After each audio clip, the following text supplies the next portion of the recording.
Excellent skills in building chicken coops.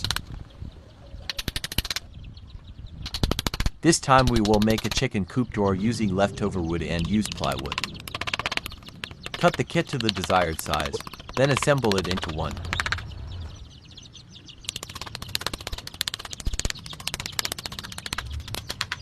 We use a cutter knife to make this door neck clamp.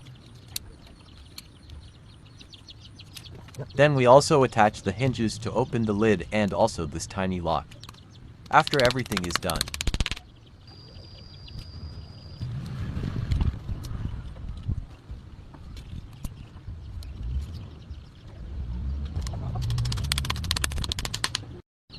we attach this door to the front of the coop with the hinges that were installed earlier.